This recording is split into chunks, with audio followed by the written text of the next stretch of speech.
right, and we're recording, and I got to get used to this. I'm wanting to do this, and I. Yeah, if I move, I'm out. Like, I know we have this little.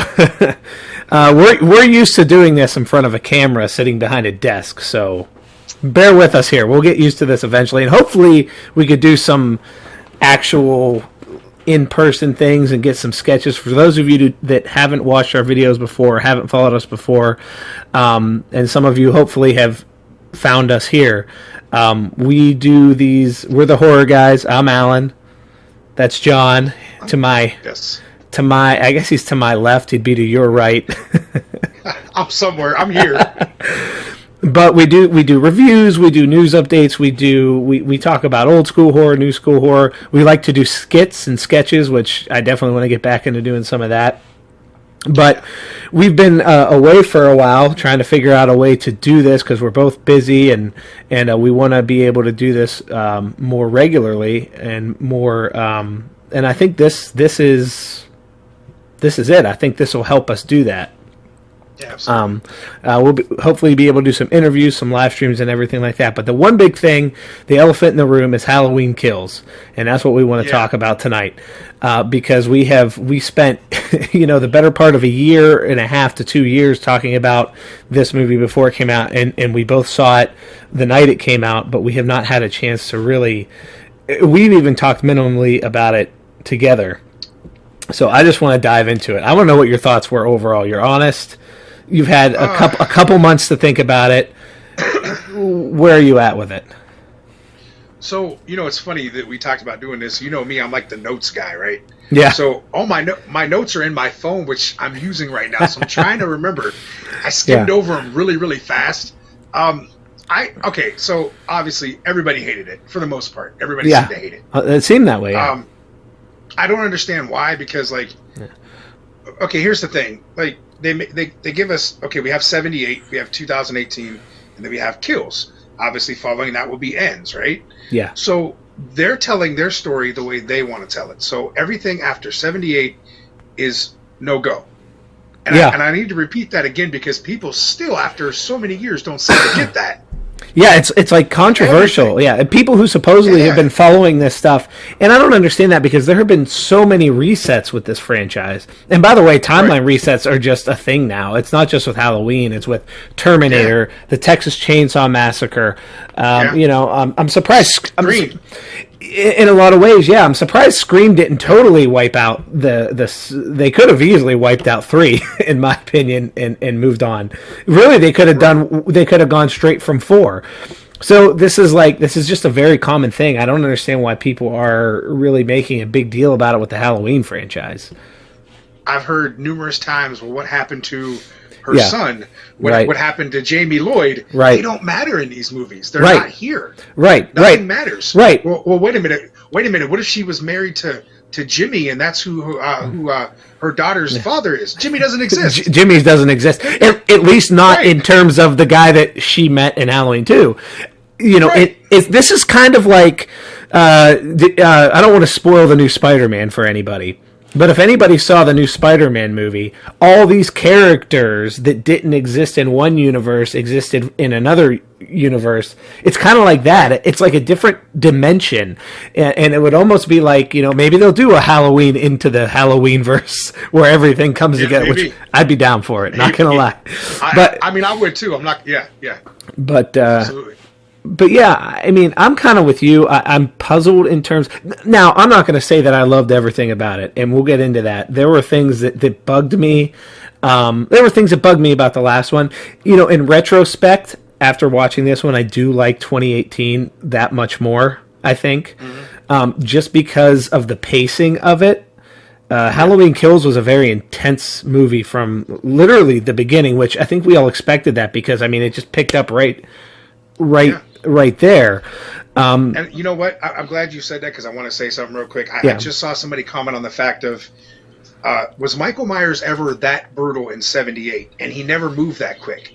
Now, here's what they need to realize. That remember when Bob opened the door and Michael came basically storming out and got him? Yeah. It's the same shit he did in Kills when he got the cop. Yeah. It's the same thing. So people seem to not remember that. Like, maybe he wasn't as brutal, but he sat for 4 years. I thought that. So I also feel like when they did the flashback scenes, which were probably the best thing I've seen in the franchise since the '78 film, and that hands down, it was perfect. Yes. When they did the flashback scenes, I felt like there was enough of a difference in Michael's mannerisms and movements versus the modern day Michael, where it made sense. The flashback scene Michael was closer to the Michael that Nick Castle played, where he was more methodical, slower. He, thought things out. He was a little bit more stalkerish kind of. Whereas modern day Michael has been, like you said, pent up for 40 years, and he's taking his aggression out. And I mean, so I think that I felt like they did a good job. And I felt like that's like a secondary role that the flashback scene played, is showing that he was a little different back then. Yeah. But there are also so many similarities. I mean, James Jude Courtney he figured out how to play that role and do it absolutely so well. And speaking of the flashback scenes too, now did you see both versions? Did you see the extended cut? I didn't know there was more to it with the extended cut. No. Oh yeah. So the extended cut, you get. I know. I saw the other ending. I saw the alternate ending. I didn't. Right. Okay. Now, so one of the scenes in the '78 cut and the extended cut was so cool because Lonnie was. So when Lonnie leaves those kids, right? And those were some ugly ass kids, by the way. Especially the girl. Yeah. Dude, the Mulaney's were some ugly ass kids. Yeah. Okay? They were rough. Yeah. Yeah. Man. Not likable characters. No, not at all. So when Lonnie leaves them and he starts walking and, he ends up tripping and falling and here comes Michael, right? Mm-hmm. Well, there's an extra scene where he's walking at one point and Michael's peeking out from behind the bush. Oh. Dude, it was so creepy the way they did it and so perfect that honestly they should have left that in there because if you notice in the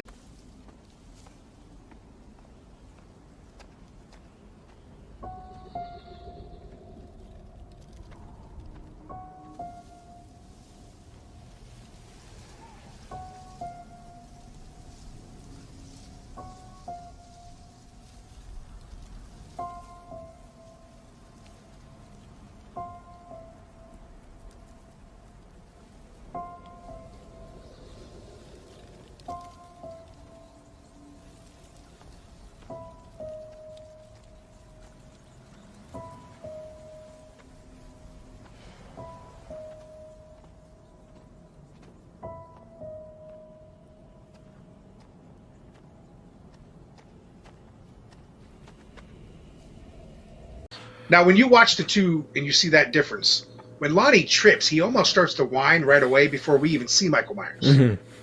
So I feel like they left that in there without taking that part out. It made more sense because he's already had seen him. Yeah. And he heard the cops say a guy with a white mask killed 3 people. Yes. So he's seen this face and he's like, oh shit. So when he trips, he sees that face again, but he starts whining before we see him. Yeah. As the audience. So I think that just that little piece of having that in there, it flowed so good. Yeah, I wonder why they cut some things. I know that they oftentimes will cut things for time constraints, things that I'm surprised they didn't leave that. I didn't know that was. I didn't know. I thought we saw everything. Yeah. No, that was actually a really cool scene. One thing I expected to see with the flashback scene that we didn't get, I thought we were going to get the Lonnie get your ass away from there scene from his perspective. Didn't you think that they were going to do that? You know what? Speaking of that, I tell you this, no lie. When Lonnie, as a grown-up, walks up to the house and he stands there and pauses for like it felt like a minute, I wanted him to flash back and hear, hey, Lonnie, get your ass away from there. Yeah. Dude, that would have been so great. Yeah. The only other thing I wish they would have done, instead of playing Anne Murray, it should have been Mr. Sandman. When Big John and Little John were up there dead in the room. Yes. And that was another thing I thought that we would get too. We haven't gotten that at all in this. They did it in H2O. Yeah. They also took, I believe, H2O, didn't they use actual soundtrack from Scream? Like exact? I know. Or is it just very similar sounding? It might have been, yeah. Yeah. Anyway, yeah, I wish they would have. Maybe we'll get it in Ends. that'd be a nice little It would be, because they've thrown back to everything else at this point. A lot of Halloween 3. Did you see the different? Not so much different, but it basically puts an end to Tommy. Everybody was like, well, he might still be alive, but then there's that extra extended cut version where he gets him with the bat. Yeah, he picks the bat up and he puts it in, like, he ain't coming back. Yeah. He ain't coming back. No. Lindsay's still alive. Lindsay will be in the next one. Yes. And I thought she had a better chance of surviving to ends than anybody. I was a little upset that they gave away Marion Chambers' death in the trailer. Yeah, that was I agree. And I don't know. Boy, they did her dirty twice, though. Dude, I'll tell you what, though. Her death was supposed to be like 10 times worse, though. Really? She was supposed to get her face bashed into the steering wheel. Oh, wow. Until her face was basically shoved in. And they ended up changing the scene. I was like, damn. Yeah. Wow. Listen, she name dropped Dr. Loomis, and Michael was like, oh, you want to talk shit? Yeah. I was like, okay, then. All right, then. Really, I liked the movie. Yeah. There are some things, and this could actually transition into almost like and we could talk a little bit about what we think we're going to see in Halloween Ends too, which I have an interesting Reddit post. We talked a little bit about it privately the other day, but the end scene when the mob finally catches up to him, when Judy Greer's character Karen leads him into the mob, we can probably safely assume at this point that Michael Myers is not human, or not human, but definitely not. He's very supernatural, not just a supernatural edge as John Carpenter described him in the first. I've always viewed Michael, and I actually always have preferred Michael. I just punched my mic. I'm excited. More of a human being who, through a combination of luck and extraordinary ability, can get away with the things that he does and do the things that he does. But I don't think you could explain him away that way anymore after getting shot multiple times in the chest, beaten with baseball bats and whatever else. Right. Some lady had an iron she had an iron. I'm sure he got clanged with that a couple times. You know what's funny about her? Everybody, she's in one of those Halloween groups that I follow, right? And she's in there, and they call her the Iron Maiden, and they're trying to petition to get her in Halloween Ends. They have to. She seriously wants to be in the movie. Yeah, they have to. She's got to die, man. She's got to die with an iron. He's got to get her with an iron. Yes. Shove it right through her face. Here's a question. Speaking of Halloween Ends, what do you think they're going to do in terms of his? Now we know it's going to take place several years later. Yeah, it's a 4-year time. Yeah. Do you think they're going to clean up his look, get him a new mask, or do you think it'll just be? I'll tell you. Because I think that's because they almost at first I felt like they were going with that particular mask is very important to him. But what I want to talk about in a minute here kind of makes me wonder if it's not the specific mask, but it could be. It could be a combination of that and something else. Well, I will say this though, since you brought it up about the mask, you notice in that scene where she leads him to them, like you said. Yeah. They made the biggest mistake by letting him reach down and grab that mask. Because when he put that mask on, it was like go time. He was done. He was defeated. Let's be honest. Yeah. It gave you that look that he was as a man with no mask, just standing there. It was like, oh shit, I might be done right now. Yeah. And then he put that mask on, and it was like, okay, now bring it. You know what I mean? When you're about to get attacked by a mob, you're not typically going to take the time to reach down and put a mask on. So obviously there's something there. And like I said, the fact that he got up like nothing happened. Yeah. And so that leads me to this Reddit post that I want to run by you because this is interesting. So a Reddit user by the name of Royal X-Assassin posted this. Halloween Ends secret working title, Brainwaves. Evil radio tower theory confirmed. Basically, he read a casting call from the Tona B. Dahlquist casting company that hires extras for big films. Those are the people that I talked to. Okay, so basically, in a nutshell, the only movie filming in Savannah, Georgia at that time is Halloween Ends. And it was David Gordon Green said something about this tower that we see for a minute in the flashback scene. And it's almost like, you know, they also make a point for everybody to look out Judith's window. Michael stares out that window. Karen at the end stares out the window. The cop is staring out that window. And it kind of is right where that radio tower is. Mm-hmm. And somehow this radio tower is going to play a huge role in the ending of the movie. And a lot of people are speculating that, well, it might be just where a big ending fight scene happens, which could be the case. But it really sounds like more than that to me. Yeah. Here's the thing. The working title for Kills was Mob Rules. Right. So that played a huge part in the movie. The working title for Ends is Brainwaves. They're telling you something with that. Yeah. Obviously. You know what? I'll say this, man. And I know we talked about it too. This is the only series of movies that has made Halloween 3 canon in any kind of thing. Right. So we've seen the masks. They've went out of their way to show these masks several times. They've made them very prevalent. Very prevalent. So you think of the name Brainwaves, it makes you think of the mask from Halloween 3. Right. Shamrock. So it's like, is it a combination of the radio tower is, excuse me, is that Silver Shamrock, and is Michael's mask a Silver Shamrock mask? That's I don't know. I still think it's kind of far fetched because it would be such a huge risk to take. Yeah. But in the same respect, though, it was not David Gordon Green, but Jason Blum said that he would love to actually remake Halloween 3. So it's possible. You know what I mean? Yeah, they've just they've paid more attention to Halloween 3 in terms of their little Easter eggs than they have with any other of the sequels. And it just makes you wonder if that's not just an Easter egg, if it's kind of a foreshadowing of what they're going to do. And you know, and I'll be honest, I think it's dangerous territory for them. I mean, and maybe that's where Jamie Lee Curtis feels when she tells people the movie's going to piss people off. Yeah. Maybe that's what she's saying. Maybe. Right. Because let's face it, a lot of Halloween fans don't like Halloween 3.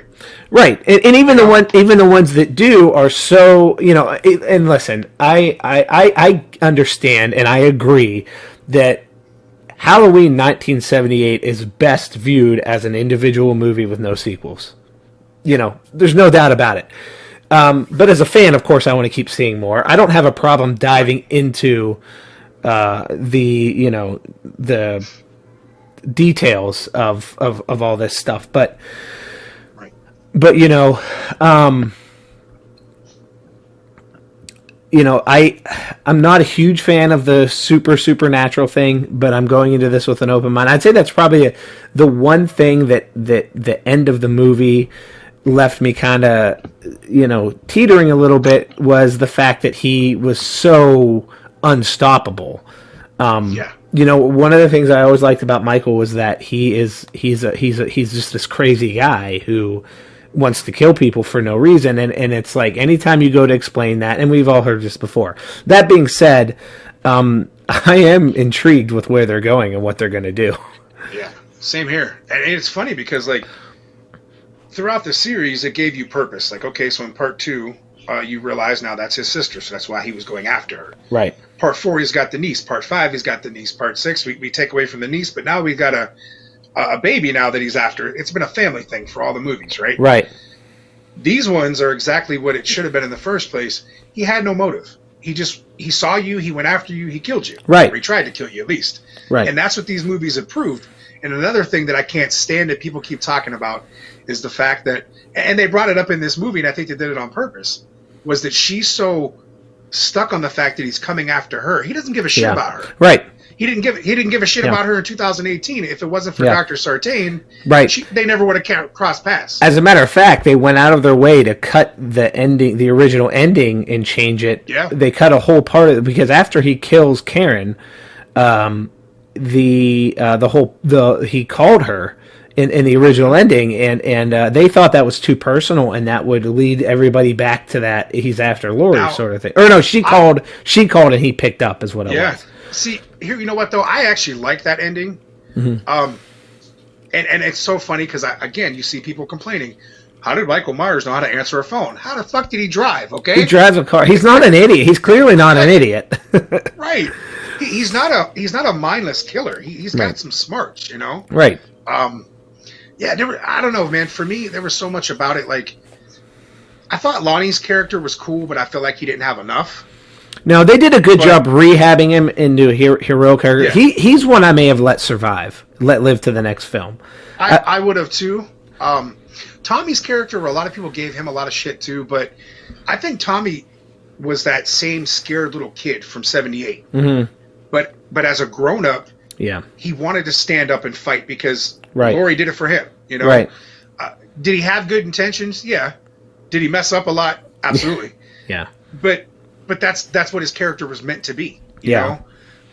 So people shitting on him really was stupid because I felt like it made sense. Yeah, I mean, Tommy didn't bother me the way. Yeah, a lot of people hated a lot of the dialogue that he had, and I mean, the evil dies tonight thing was maybe a little bit over the top, but I mean, for the most part, I mean, it's what I expected from that character. Right, and that's the thing. Like a lot of people talked about the mob and stuff, and why did they go after?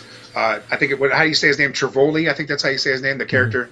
Mm-hmm. Why did they go after him? It's a common mob thing. It's like they said, it's mob mentality. Yeah. They don't give a shit. They're trying to kill whoever they're trying to kill. If this guy they think is Michael Myers, then they're going to go after him. Right. It doesn't matter. Right. You know? Yeah, a mob like that is often out of control. They're, they don't know what Michael Myers was this faceless shape of a killer. Yeah. For 40 years to these people, and he was mostly forgotten. And now you're basically chasing a ghost. Now here's the thing: do we as fans know that Michael Myers doesn't look like Benjamin Franklin? Yes, we know that. Right. Okay.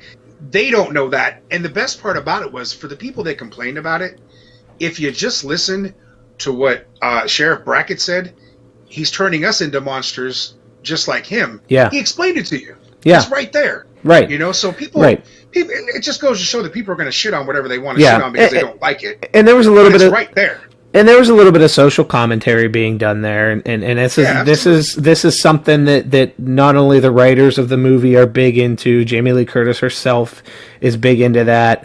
So I mean, and you're going to see more of it. They're going to bring the pandemic into it. I don't think it's going to be a situation where Michael has COVID or I think that it's probably going to be referenced in some way, or maybe it's a thing where. It's been so many years and people don't believe that Michael's a threat anymore, despite everybody telling them that he's a threat. Kind of similar to like the social issues you have with with COVID. Right. You know what I mean? So I think maybe that. I don't think it's going to play I don't think it's going to be a character in the film. Right. Well, I know me and Tony talked about it, and I told him, I said, if Michael dies of COVID, I'm not going to be happy. Now that would piss me off. That would be stupid. That would piss me off. That would be dumb. Yeah. And I really that would be, I don't mind them referencing the fact that there's a global pandemic happening or whatever, but I don't think it needs to play a central role in the storytelling of the film. I don't think it will. I think I think people get scared about stuff like that, and so I don't foresee that as being a thing. So, we're coming up on 30 minutes. That went fast. Yeah, it did. Future episodes I'd like to do, longer. This is our first one. So we have about 7 minutes left. So, parting thoughts. I got to ask you before we take off though. Big John and Little John, what did you think, man? I thought they were great. I thought it was great, and I loved the way he positioned them in their with the way that was maybe the best post-kill positioning. I mean, that was fantastic. I don't know why people were so down on the whole story. It was funny. I mean, you need to have a little bit of it. It's because it's exactly what we've said. the biggest thing that people took away from that, not that he just killed 2 guys in his house, it was, he killed 2 gay guys in his house. Right. And everybody made a big deal about it. Right. Michael kills everybody. It doesn't matter who you are. Right. And they had the firefighter thing too. There was that. People were upset about that. It's like, come on, guys. And I'll even piggyback onto that too. I actually thought a lot of that stuff was funny, and I felt like the comedy in Kills hit a lot better than it did. And the comedy in 2018 was cringeworthy, in my opinion. Yeah. And it surprised me with Danny McBride being involved in David Gordon Green, but it was better. It was better in Kills, even though there wasn't a lot of time for it. I think in Ends they have an opportunity. I like that they're going to change the pacing back up again. I think they need to. I think they made the right decision doing a time jump. So, but yeah, those are my overall thoughts on that. I think, speaking of comedy, though, the old guy in the bathroom was the best. He was great. There's some guy. Was great. What do you say? Some big guy in our bathroom. Guy in our bathroom. Wearing a monster mask. He's in.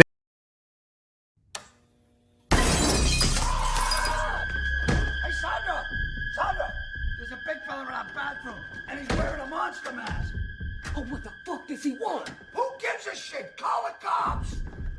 The best was awesome. The drone goes in, it hits him, then it goes up, it hits him again, and then finally you see it come flying out like Michael got annoyed with it and he just threw it out. Like, get this damn thing out of here. Now, there's an alternate scene, and that was actually Nick Castle. So they actually show him through the drone, and then Nick Castle swats it, but they cut it out. That was his only scene in the movie.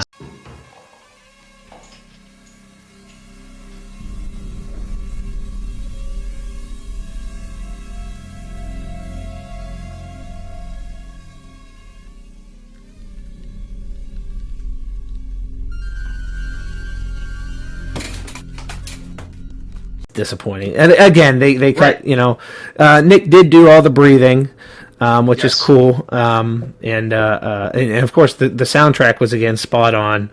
John Carpenter, just wow, that dude's got some chops. Yeah, man, for sure. So absolutely. So yeah, but man, this has been fun. For sure. Yes, sir. I want to take a couple minutes. We have a YouTube channel. If you're watching the video, that's what you're seeing it on. Definitely, if you guys can like and subscribe, that'll help us out, because I think the more subscribers and likes and video and follows we get, we might be able to get some interviews with some cool people on here. I'm going to put together a podcast, so that should come on Spotify, Apple, all the major platforms. I don't know how long it takes for that to pop up, but nice. So but yeah, man, overall I think it's a good 4 stars. Kills. Yeah, I mean, I enjoyed it. Again, I'm a diehard Halloween fan like you, so there's not much we don't like. We're not going to say we hated the movie, because it wasn't anything bad. No, it was fun. There was right, and that's the thing. That's the Michael Myers I want to see. I want to see him killing folks. I want to see him going to town, man. That was a good time. Yeah. I liked it, though. And I'm looking forward to Ends. I just... Yeah. I'm a little leery on the whole we're going to be upset thing. That still bothers me, though. I don't know what that means yet. Yeah. And I think there's going to be a twist at the end. And I think a lot of people are going to be bothered by it. But listen... this is the most.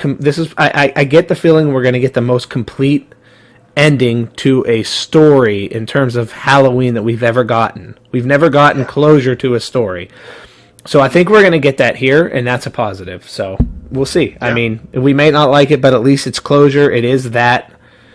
It's that finale that we've never seen one of the timelines totally definitively end. There's always been something else. So I could be wrong, but I think I don't know. I think you're right about that. Like they said, this is supposed to be the ending of the Laurie Strode and Michael Myers, saga. Right, so, right. So, I mean, we'll see. But if you leave it up to Jason Blum, he wants to continue making Halloween movies after this. And I'm sure they will. They're going to hang on to the rights to that for dear life. And why wouldn't you?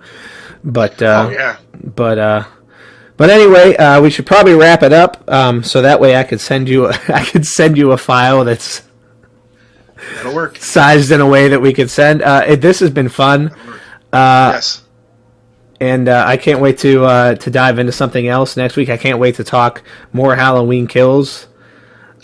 Because in more Halloween, there's so much more. I want to do some stuff on Texas Chainsaw Massacre coming up. I'm actually mildly excited for the film that they did. Me too. That's coming out. I'm tempering my expectations because some of that's been kind of a train wreck, but that's one of my favorite franchises. So you got to let me know when you see the new Scream film. Yeah, I do want to check that out for sure. I want to talk to you about that too because it was solid. I will say this: it was solid, but you'll notice that Wes Craven's not directing it. Okay, but it was very good. It was very good. And we gotta touch on Dexter, the new Dexter. Yes, Dexter yes. And I actually have to binge through that, so that's on my to-do list. So all that stuff upcoming. Keep watching us, guys. We'll get better at this. Technically and everything. This is our first go around with all this stuff, so thanks for those of you who watched it. Thanks for checking it out, and hopefully we can get together again next week and we'll jump into something else. Yes, sir. All right, man. We'll see you guys.